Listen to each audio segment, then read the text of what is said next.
Welcome, everyone. We'll give participants a minute to join before we get started.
Okay, Elena, could you get us started?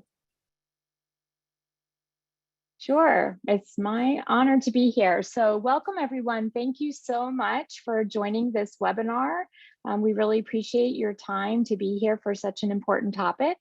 So this is a Reach Institute webinar, and it is about supporting youth who identify anywhere among the LGBTQIA+ community. And we are grateful for a wonderful panel of participants here that I'll soon introduce. We'd like to thank our partner, Healthy Minds of Fairfax, for supporting this. And what led to this webinar is the fact that May is Mental Health Awareness Month.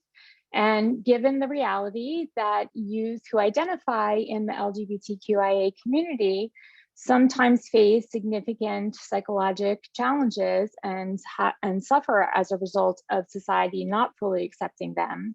And so they are at a higher risk of mental health issues. In fact, the Trevor Project, which is a great advocacy organization, did a survey in 2020 and found that almost half, 46% of LGBTQIA youth reported that they wanted psychological or emotional support in counseling, but so tragically, they were unable to obtain it, to receive it. So, in our community as primary care clinicians, as mental health professionals, as educators, parents, advocates, of course, it's crucial for us to really be able to address these concerns and work to change that number. We want to really help tonight, all of you, create a welcoming and safe space for inclusive care. So just to give you a sense of the structure of the hour, after our initial presentations from panelists, who I will soon introduce, we'll have Q&A, so you can submit any questions in the chat. We'll be monitoring that. There will be resources shared. All of us have contributed to that, so it's a very great opportunity for you to have a wonderful list of resources. So that will be shared in the chat at the end. And right now, I have the honor of introducing all these faces that you see. So each of these people bring expertise and passion to our discussion, and it's really an honor for us to have them here. So my name is Elena Mann. I'm here tonight as a parent. I'm also a pediatrician. My pronouns are she, her. I'm going to briefly introduce the panelists, and then we will go and each one will have an opportunity to give their own introductory remarks. So first, I'll introduce Anderson Gusky, pronouns they, them. Thank you, Anderson. And then we have Amy Dreyer, pronouns she, her. We have Rachel Sayre, pronouns she, her. And we also have Sophia Pertuz, she, her. And then Lisa Kahn, who's the REACH program director of the Patient-Centered Mental Health and Primary Pediatric Care course, who's going to be helping with facilitating the webinar. So to first share my own introductory remarks, I will say that I am here tonight as a parent, and even though I'm a pediatrician, I have two young kids. They're not young anymore, they're young adults now. But I was ignorant. I was in the dark myself, not fully understanding all of, the information that existed and that I needed to understand to really be there for my child. And I have regrets about that, and really hope that that can be changing for other people. So my youngest child is transgender and identifies as genderqueer. And I found that what really made such a big difference was really keeping a focus on 3 ideas of parenting. One is growth. So I recognized that there was a lot I didn't understand, and then to really go out and learn about that. And if you start to just examine gender as a concept, it becomes really clear that there really is not a very good reason that it would be binary, only male or female, because there's a biologic reality that 1% of people are born with either their hormone reception or their internal organs or their external organs or ambiguous organs that make them not possible biologically to fall into either strictly male or strictly female. And then you take into account that with human beings, there is so much variation. Of course, there's going to be people who identify all along the spectrum.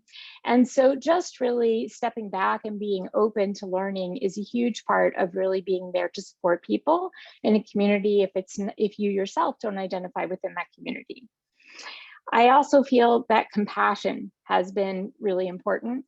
And I think all of us, I suspect here on the call, whether you're in the mental health field or you treat kids, like you're a compassionate person, I suspect. And so it's so important to bring. Some people, though, may find that, particularly with gender, they don't understand.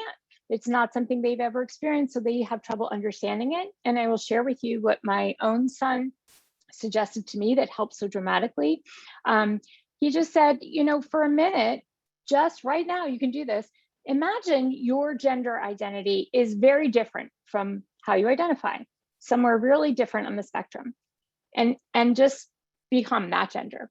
If you do that, you may find you really want to kind of shift how you're sitting, how you hold your head, the way you speak, maybe even the words you use, how you interact, what the content of what you say. I mean, it's really pretty profound. And just doing that, really doing it for even a couple of minutes, you will find is that it's kind of a lot. It kind of is exhausting, not that comfortable. And that is, I think, a really helpful window to understand what it's like for someone who's in a body that doesn't match their internal gender identity. And so I think it can really give you that empathy, and I would encourage people to do that. And then finally, I think courage, right? You need courage because there's a lot of fear out there. There's a lot of misunderstanding. We all need to be aware that the reality is that there are communities in our society who already face a lot of oppression, the BIPOC communities. If any individuals in those communities also identify in LGBTQIA, they're experiencing intersectional oppression. And so there's even more reason for fear and hesitancy. And so to really understand that and be aware. And one point I would hope that everyone would carry with them to transmit to families is that when you're making a choice about a decision, really focus on choosing love over fear. Okay, so I'm going to pass the mic, so to speak, to Anderson. Thank you so much for being here, Anderson. Thank you so much for having me. It's an honor. And I think that was a really great message, Alina. So I just want to say, hi, I'm Anderson Gusky. I'm 20 years old. I use they, them pronouns. I currently live in Fairfax, Virginia. I recently graduated from college and I'm now working for a nonprofit organization. I've been an advocate for the LGBTQIA plus community for about 10 years now. Growing up in Lynchburg, Virginia, a town which is home to the largest Christian university, I believe, in the United States, Liberty University, it was very difficult to understand my own identity growing up, particularly because in the culture where I grew up, being different just meant that you were possessed by the devil. So that was pretty challenging. When I was 5 years old, I told my family members that I sometimes felt like a boy or maybe didn't feel like a girl completely. To which they responded, no, you're a girl, that's how you were born. And that's how most families would respond. I came out at various other times throughout my life, whether it was related to my sexual orientation or my gender identity, and I lost quite a few friends. People told me that I was weird, that it was just a phase, that I needed to keep my identity a secret. I was told by a close family member that I was an abomination, that I was going to hell. I was told that the devil was trying to persuade me. I was portrayed as mentally ill and delusional. And after years of being told these things, I still sometimes struggle with the thought of, were they right? Am I really crazy for feeling this way? But throughout all of this time, I've also had a lot of support. I've had a lot of people telling me that my feelings were completely normal and that I did not need to change a single thing about my identity, that God loved me for who I am. I had people who listened to me and encouraged me to express myself, even in times when I felt like no one would understand. And this is the main message that I want to focus on today. I think that a lot of families might know what not to do, but sometimes it can feel tricky to know what to do when someone comes out as a member of the LGBTQIA+ community. So today I want to share with you all the things that have helped me throughout my life journey, particularly as a member of the transgender community, and also things that I wish had happened at certain points in my life. First and foremost, being able to express oneself without any fear of judgment. I think this is really important for family members of people in the community to know. It's important to remember that we may not always understand or fully agree with someone's identity, but giving them that judgment-free, safe space to explore their feelings will be really beneficial for their mental health and for their own understanding of their identity in the long run. So, for instance, it can be helpful for family members to say, I hear what you're saying, and I encourage you to express how you feel, because how you feel is valid and normal and important. I may not always understand, but I will do my best. This lets the person who is coming out to you know that you are a safe person for them to express their feelings to. So I think that's the main message that I really want to express for today. And just additionally, I've also had experience with changing my legal name. In fact, I'm in the middle of this process, as well as experience with filling out documents in various types of settings, including mental health settings. In addition to this, I've seen a few mental health professionals, and I've had a wide range of experiences so far. So if anyone has any questions about any barriers or challenges I've faced in these areas, I would be more than happy to provide some insight. Thank you so much for having me. Wow, thank you so much, Andy, for sharing your story. Really, it's so important for everyone to hear. I appreciate it. Okay, so next, Amy Dreyer. I am Amy Dreyer, a general pediatrician who worked in the emergency department at Children's National Medical Center for 10 years and primary care for a few years after that. I was furloughed during COVID-19, but I'm currently a safety officer for Arlington County's vaccination clinics. When I was a pediatric resident in the mid-2000s, I met an infant with ambiguous genitalia in the emergency room who prompted me to write, research, and deliver a talk on gender and gender medicine as it existed at that time, and the controversy simmering about how gender should or should not be addressed by medicine. It was my first foray into questioning my binary understanding of gender, and it blew my mind.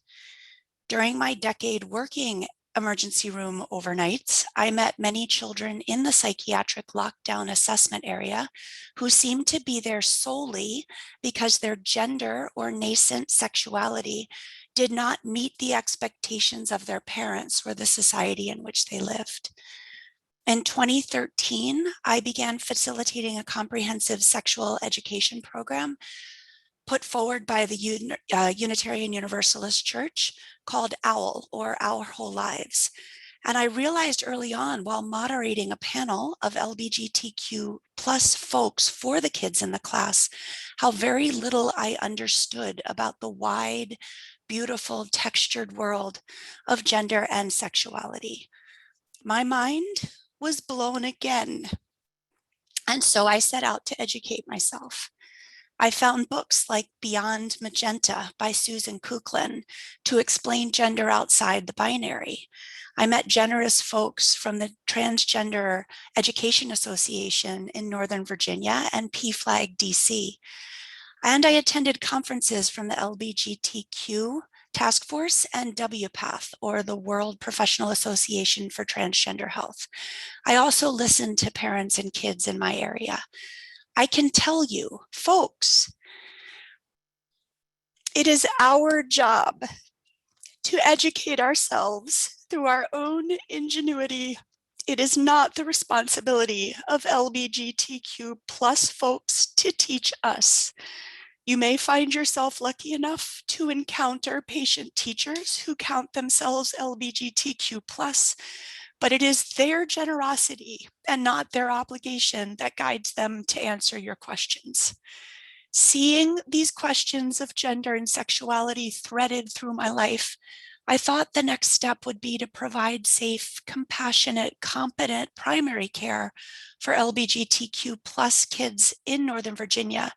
But what families and kids really want is a gender clinic here in this area, especially one that cares for kids regardless of their ability to pay, and which is tuned carefully to confidentiality laws and protections for the kids whose families may not fully support this care. Folks, this care is life-saving for LGBTQ plus kids, especially kids who are exploring their gender. Although I do not believe that gender is something needing treatment, kids going through gender issues definitely need care. These kids do not need to meet the educational needs of their doctors. They need doctors already there to meet them on questions of gender and sexuality. As physicians, we need to find our own clue. And we need to advocate for these kids locally and nationally. Laws limiting gender care compound the mental health tragedy already present in the lives of these kids. Let me be clear, gender issues are not a mental health crisis, but struggling to live your best truth against the tide of outdated expectations about sexuality and gender can cause a mental health crisis. We can do better by these kids, and it starts with us. Thank you. Thank you so much, Amy. Very well said. Thank you. Okay, and Rachel Sayer. Hi, my name is Rachel Sayer. I use she, her pronouns. I'm a mental health clinician with Jessa in Fairfax, Virginia. I've been a mental health clinician throughout the last 5 years, primarily working with elementary age youth, adolescents, and young adults.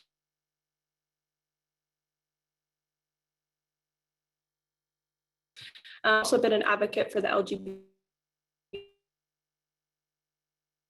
and collegiate athletics and best practice. Starting with mental health practitioners, echoing a little bit of what Amy was saying, it is our responsibility to educate ourselves. Yes. I'm so sorry. I don't know if others are having. Did you interrupt for a second? Yes, I'm so sorry to interrupt you. I'm having a little trouble hearing you. Are others also, or is it? Yes. Okay. Yes. Maybe Rachel, if you don't mind starting your remarks over, because I don't want anyone to miss what you're saying. Okay. Can you hear me now? Yes, it was your internet connection. I'm sure it went through its blip and now you're fine. Yes, thank you so much, Okay. Rachel. I apologize. Sorry about that. So my name is Rachel Sayer. Yeah, that's okay. I use she, her pronouns. I'm a mental health clinician with Jessa in Fairfax, Virginia. I've been a mental health clinician throughout the last 5 years with age youth, adolescents, and young adults. I've been an advocate for the LGBTQIA plus community for approximately 11 years within mental health systems and collegiate athletics, practices for practitioners, including youth and families.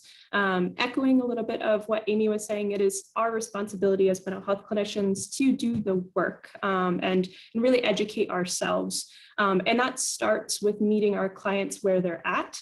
Regardless of our backgrounds, our education, our experience working within the mental health system, we really need to acknowledge the LGBTQIA plus clients and youth. They're the experts of their experience, and we cannot diminish that because of our education or background.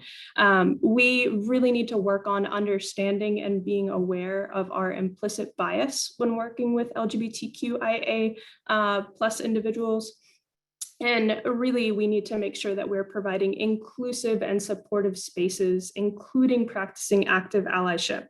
Again, it is 100% our job to educate ourselves, which also includes educating ourselves on the current challenges that LGBTQIA plus individuals experience in their community, and making sure that we have that information and the tools to support those youth in navigating such challenges. When working with LGBTQIA plus clients and their families, it is beyond important to ensure safety in these situations, which includes making sure that it is safe for that youth to be with you in your practice, but also that confidentiality is super important. We cannot out our clients. That can put them in a really dangerous position, especially when we look at the intersections between sexuality, gender, race, socioeconomic status, and religion and spirituality. Going back to involving families and safety, it is the youth's perspective as far as what safety looks like. It is not the providers. We cannot determine that for them. Because of this, I often will reference with clients, and it is included in the resources, the Trevor Project's Coming Out Handbook. And I'll work with clients through that. And really, that's a great tool for anyone, including family members, educators, to really use to support youth and feeling safe and comfortable in their identity and also around their community. The other thing that is important is if clients do not feel safe in their home and coming out in their home, we as providers, it's our job to support them in identifying safety in their community and having a sense of community. Some resources within the Fairfax area include Fairfax LGBTQ Youth, or FLY, which is run through PFLAG. GLSEN Northern Virginia. There are also school-based GSAs, and then the Trevor Project is a great national resource for everyone. Thank you again for having me. Great, thank you. And thank you for highlighting those really relevant resources. Thank you, Rachel. And we could hear you. Okay, and Sophia. Hi, thank you so much for having this webinar. I've really enjoyed hearing all the resources everyone has shared, and I'm excited to be here. My name is Sophia Pertus. I use she, her, hers pronouns. I serve as the Chief Diversity and Inclusion Officer at the JED Foundation. It's a nonprofit that protects the emotional health and prevents suicide for young people. And I'm here to discuss the comprehensive and systemic approaches to providing supportive and affirming school environments for LGBTQ plus youth. We've been fortunate to get support from the Upswing Fund and collaboration with the Consortium for Higher Education LGBT Professionals on a research project to provide affirming environments by using the information we learn from teachers, from young people, from educators, and from administrators and families to create toolkits and recommendations specifically for schools, higher education and high schools included. We're calling it the Proud and Thriving Project. So we're excited that next month for LGBT Pride Month, we're going to be publishing 2 different literature reviews. The current research shows that there's a significant connection between mental health and educational outcomes. So when LGBTQ plus students are subjected to homophobic, transphobic, and hostile school environments, their mental health and ability to thrive are negatively impacted. I think everyone has said the same thing. So I'm going to reinforce that once again. So like I said, next month, we're going to be publishing 2 literature reviews. And the reason for that is we have one on trans and non-binary identity and the other one on lesbian, gay, bisexual, and questioning. They're 2 different when we're talking about sexuality and gender, they could be intertwined, but you'll see when we post the resources that there's a lot of different definitions for both the gender, identity, sex. So I hope that people will take the time to read through those. And we're looking forward to sharing the literature reviews, because inside we have the risk factors and some protective factors. And they're a preview to lay out the foundation for our final project, which will be what we aim to get out in October for coming out month, just in time for educators to see what are some actionable and practical things they could be doing. And once we share that, I think we hope that educators will not only change their minds about just getting more information about what they need to know, but also change their hearts to understand that these are people that are trying to just get along, get whatever resources they need to move through each day, just like any young person, right? Every day is challenging, but especially challenging for those who have extra barriers that get put in front of them. So there's a lot of great information that educators can start reading, and administrators and things that they can do right now. Everyone has named many resources and websites. The Trevor Project has been named already, but for example, they've released an excellent report from a national survey on LGBTQ youth mental health that has some great statistics. And I can't imagine anyone reading those statistics and just not caring or not realizing that they all need to be part of the solution to create these environments. So that's what we do at the JED Foundation. We work from a systemic approach and make sure that it feels like it's everybody's responsibility.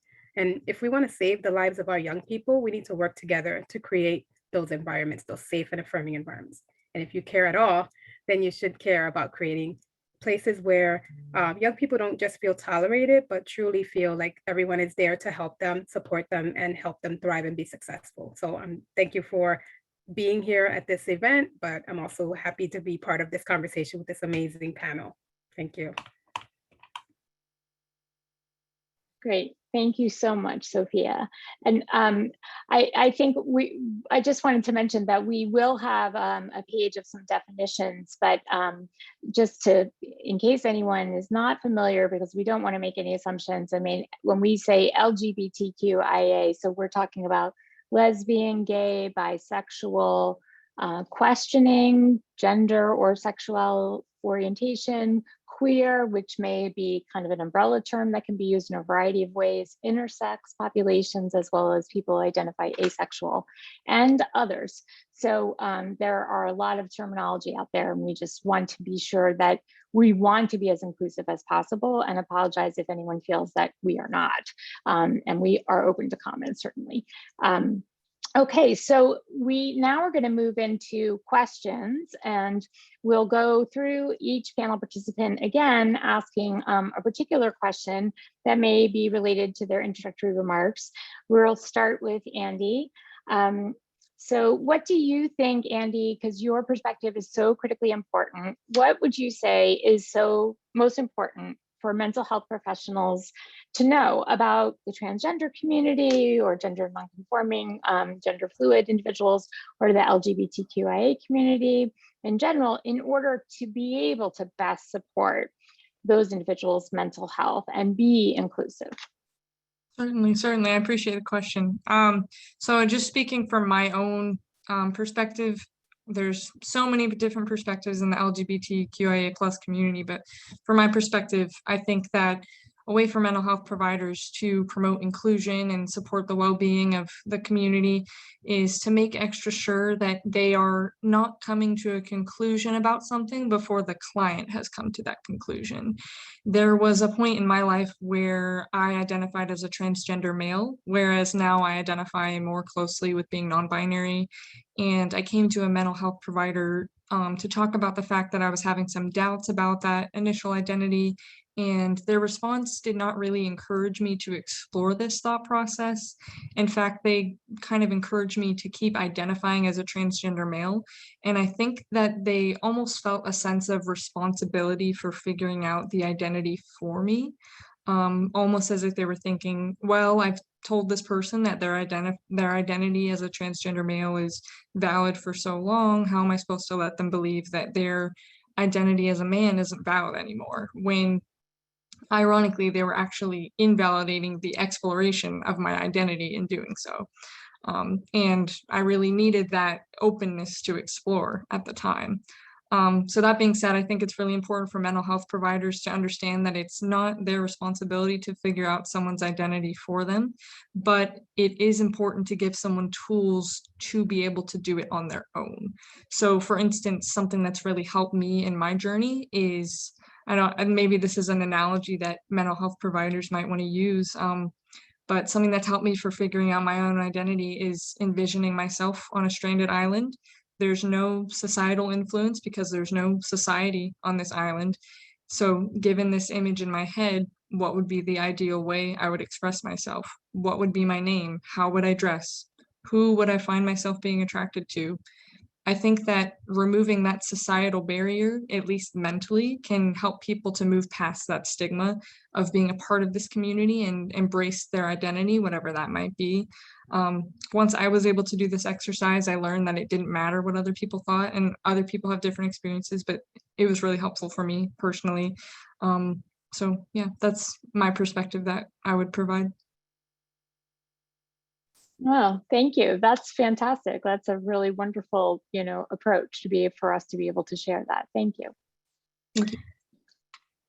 So, and Amy, so given the, people may find things very complicated, confusing, and I think you made such a great, valuable point about how it's really up to the professionals to kind of educate themselves, not to expect that from the people they're supposed to be helping. So do you have advice about sort of how to begin that process or where to go and what to look for? Sure. As I mentioned thank you for the question, first of all. And also I want to thank Anderson for that reminder to stay open. I think it should put the burden on the provider to have an understanding of sort of the wild world of sexuality and gender. But I think if we can think of that as a cool thing, as something to increase our education rather than something to be like badly challenged by, I think it's a lot more fun to learn about. And I started with Beyond Magenta. It's a oral history of 6 gender questioning kids in Boston, and I loved hearing them talk, and I really started to understand better a more balloon-like or pool-like understanding of gender rather than just this sort of spectrum of gender. From there, I just wanted more and more, and I started talking to people. I went to PFLAG meetings in my area where you're allowed to ask questions, you're encouraged to ask questions. I talked to trans friends. I talked to, I would look in the index of books. Like I would do any research project for something that wasn't well known. You look in the index, you look in the sources, and you just start moving out from there. My education was more of a popular education to start, and then I drilled down on the science and the actual medical care of gender questioning folks. But my advice is start somewhere. If the medicine part of it is what's so interesting to you, start there.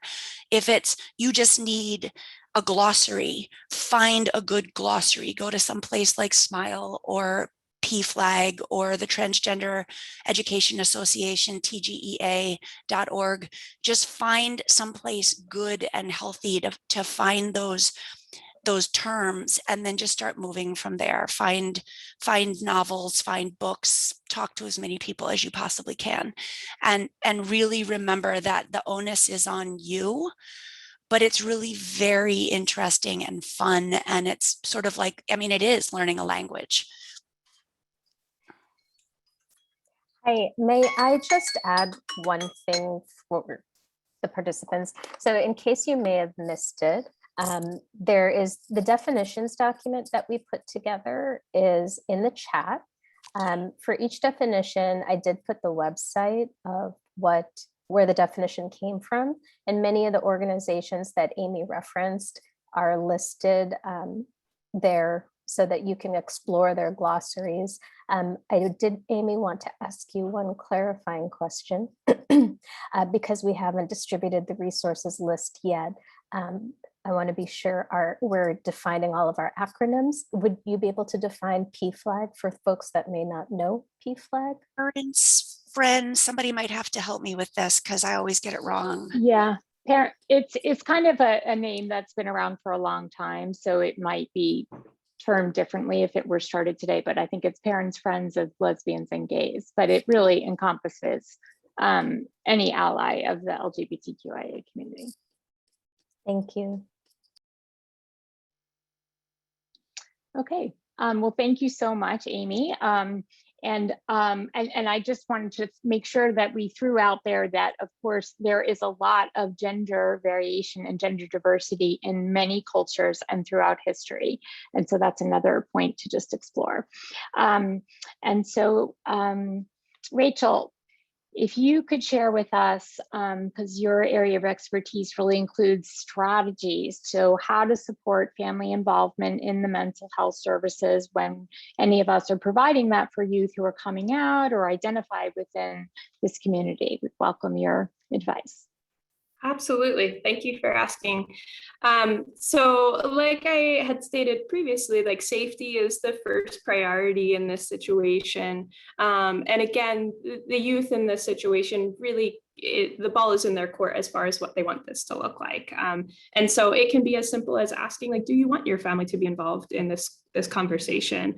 And knowing your family, how do you think they might respond in these situations when we're talking about gender, gender identity, gender expression, and even sexuality? And then again, based off of that, is it safe to bring your family in? Self-determination in this situation is the biggest priority in ensuring that mental health services are inclusive for the youth and making sure that we're not contributing to any barriers for services, but we're also not contributing to any safety-related concerns.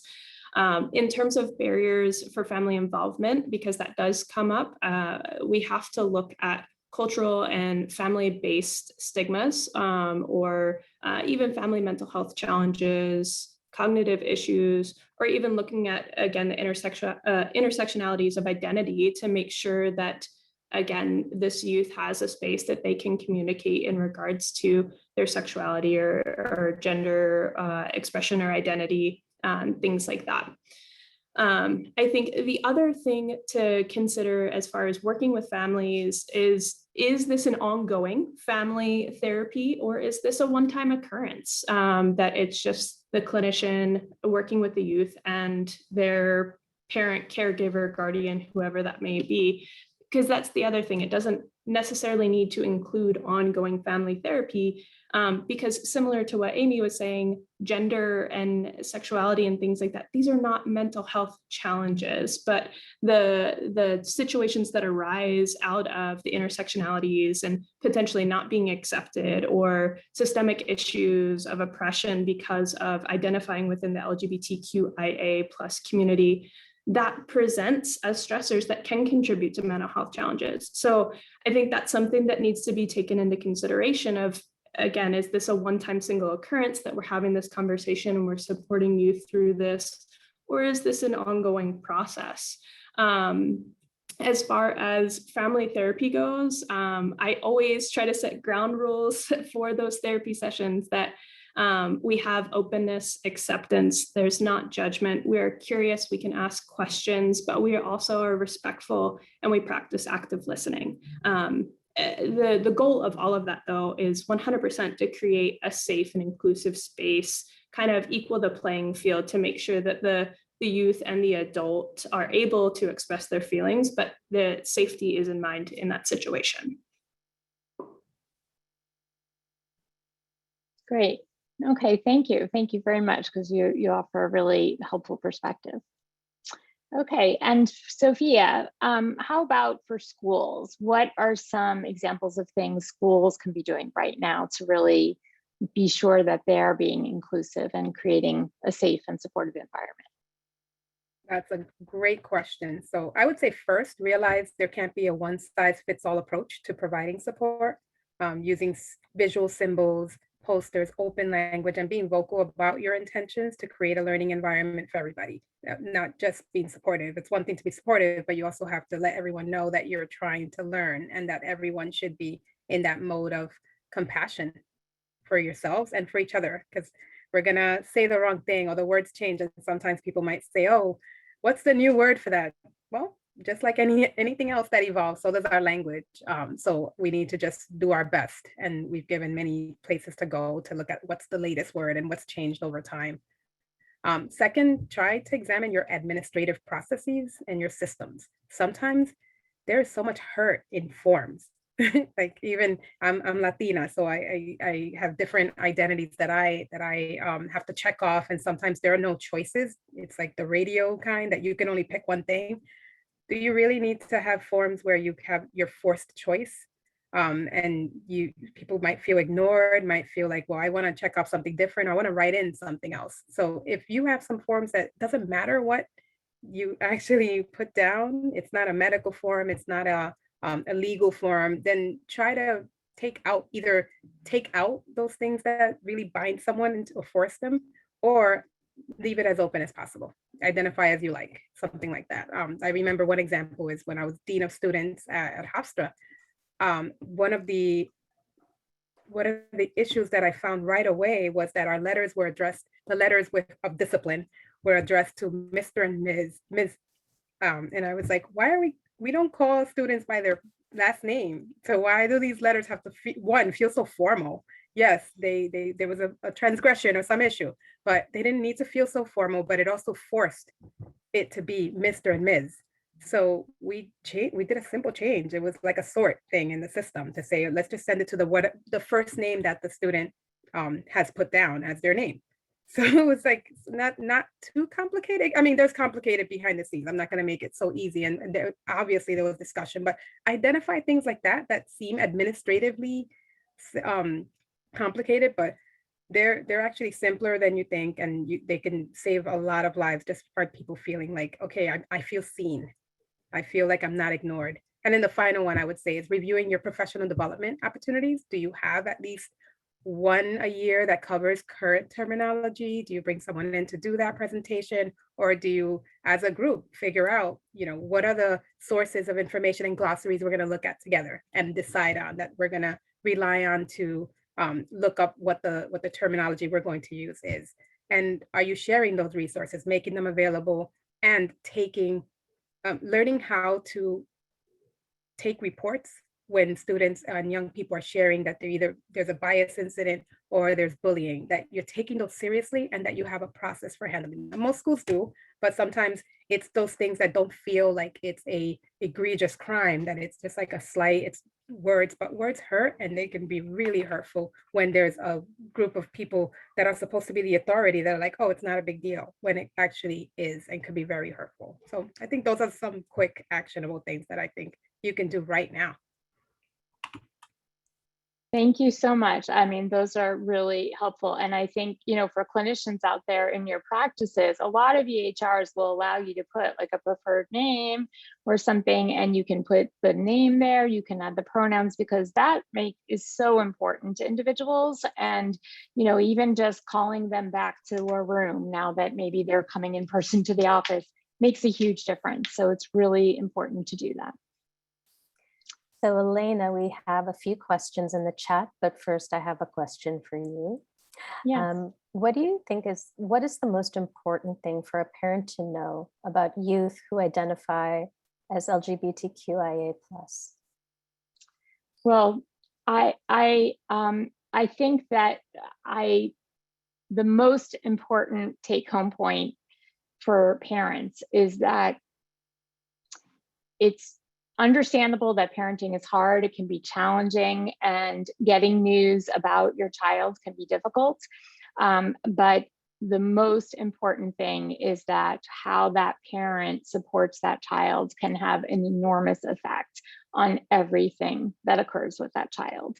I'm not saying that they can protect them from every, ill event, but they can take that step and it can do quite a bit. So I think it's important as for all of us to remember the parents need support too, and to acknowledge that it might be difficult for them, but that it's so critical that they remain open, that they express that they are accepting of their child, to remind them that this is the same child with the same heart and soul when they were babies, toddlers, children, the day before they told you this information. They are still your child, and not to, of course, forget that, and let them know that you accept them and that you will be there to support them and that you're going to remain engaged in their lives.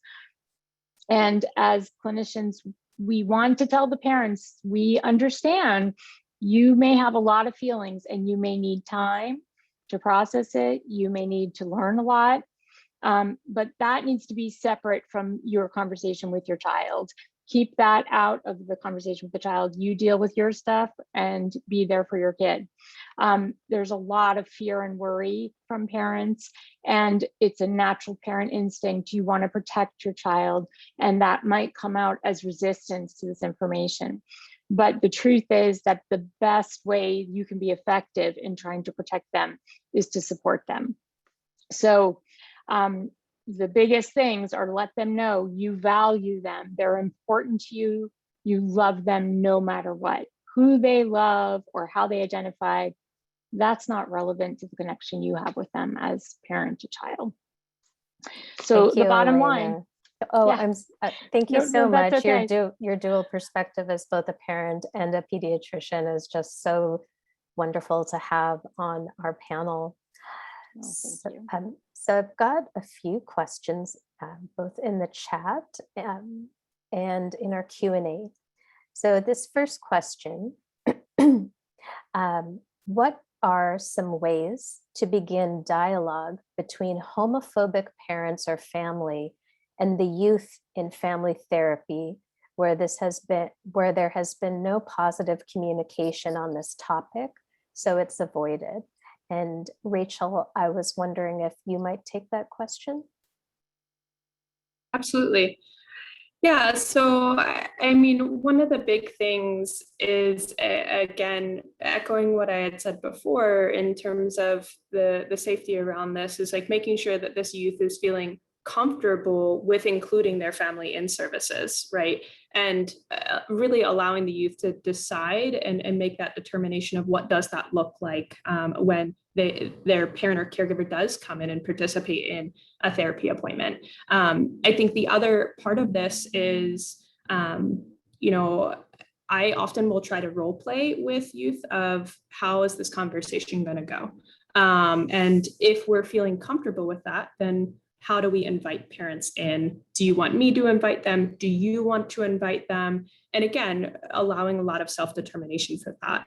I think in terms of kind of bridging the communication, it could be super important for this family that you're identifying like homophobic parents and family. It could be super important for that family to engage in some psychoeducation or find some sense of community within the LGBTQIA plus community that they identify with, whether that be finding an inclusive or welcoming church, or finding other inclusive or welcoming spaces, even in their own, whether it be family system or chosen family or whatever that may look like, to support them in understanding and recognizing that this isn't taboo, right? That this doesn't need to be a focal point in terms of our relationship, just like Elena was saying, that it doesn't change how you care about your child. The other thing, sometimes I'll have conversations with parents that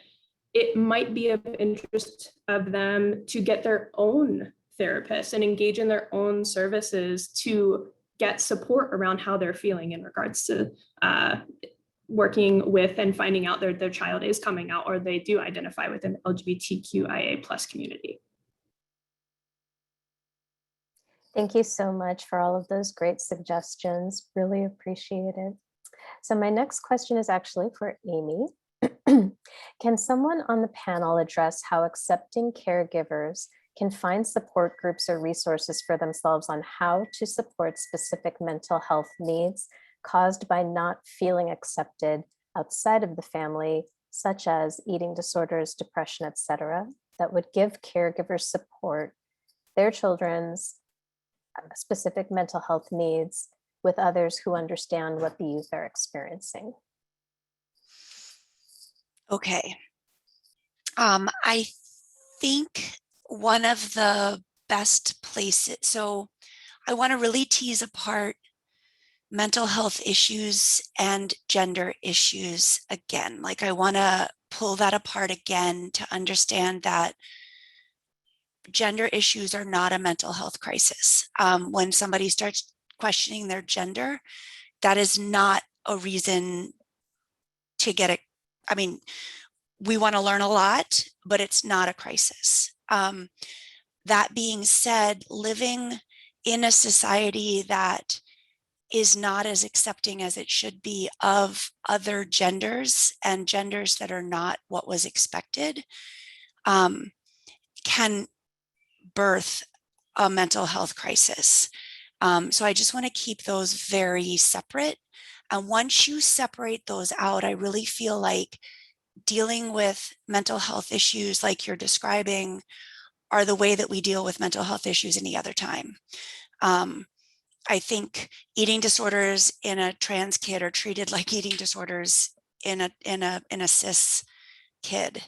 I think that if the provider providing the services for the child has done their homework and really understands the gender issues as an underlying interest about this kid, that then they can provide the services that they've always provided, just with that underlying, those definitions underlying, that understanding underlying. I hope that answers the question. I think it does. And I want to thank Beth for that question, and also for our first question, thank Gwen. We have two more questions. The next one is from Estefania. I have a client that has a history daily of suicidal ideation around feeling he is not in the correct body.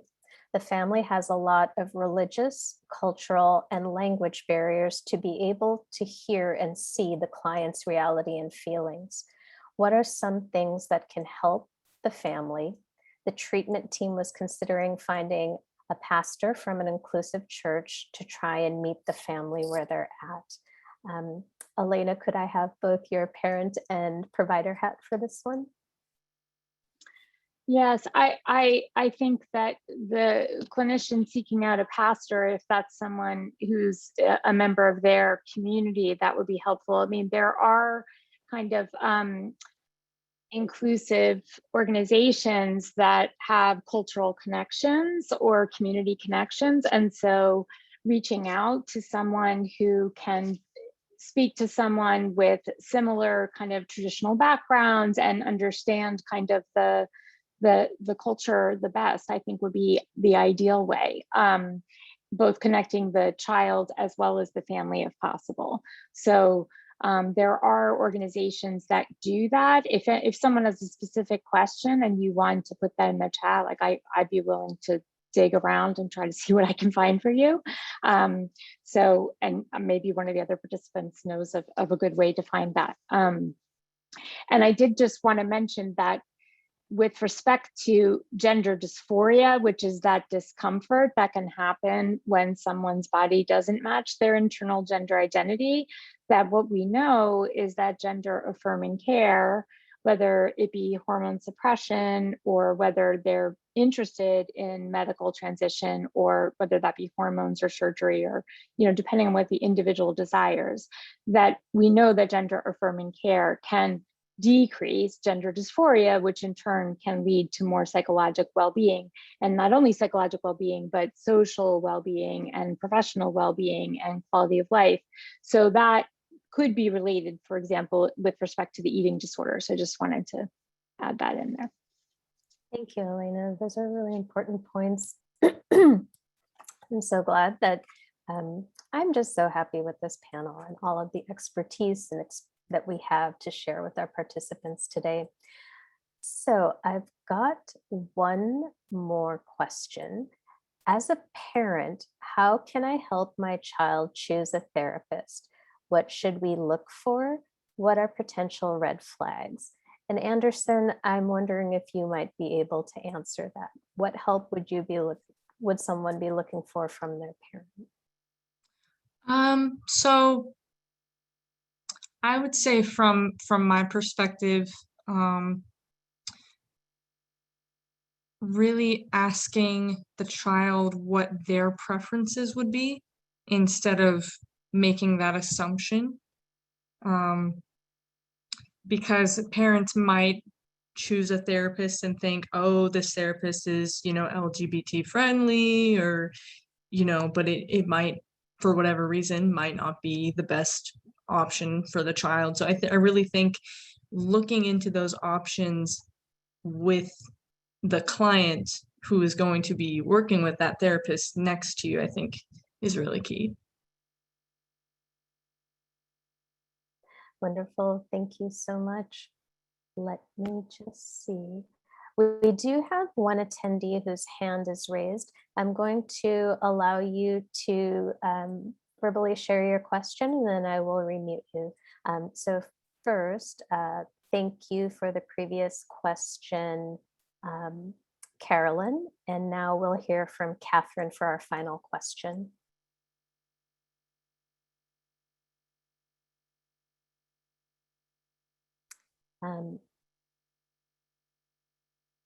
Catherine, are you able to unmute?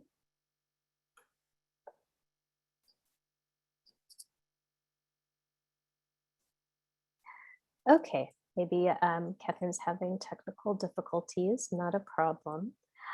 So I'll go back to one additional question. And this one I'll give to Sophia. So Sophia, you mentioned this literature review that the JED Foundation is helping put together. And I was wondering, what do you hope educators and administrators will do with that lit review that you're working on? I hope, one, they read it. Literature reviews can be dense because it's a lot of information and data, but I hope that it sparks curiosity and that they realize that there's a lot of information.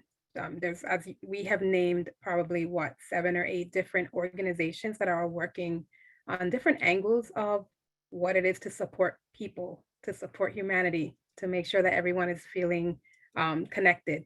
So I would hope that those literature reviews would lead them to then, come to the resources. For example, at the JED Foundation, we have a mental health resource center. We have many different links to other articles and information for families and young people.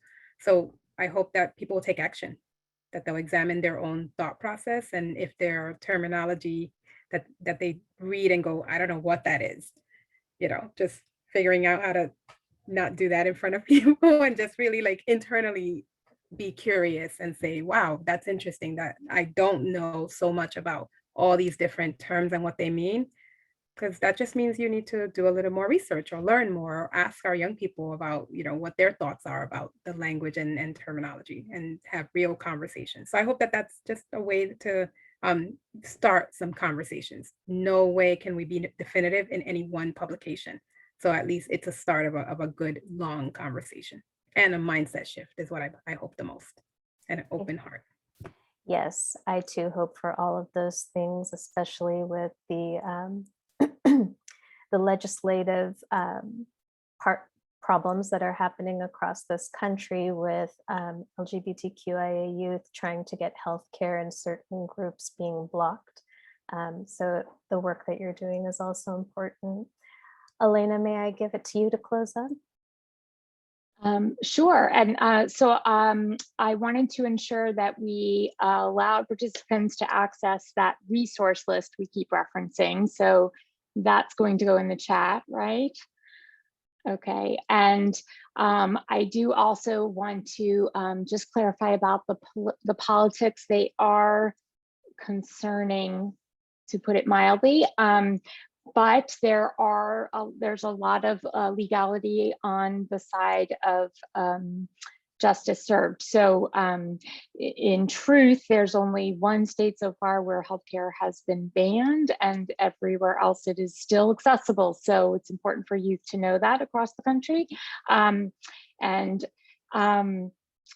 And also just to emphasize that what we know is that the family support really is protective for kids and really will help them, decreases the risk of suicide and substance use, and improves their overall well-being in life, as well as gender affirmative care does the same.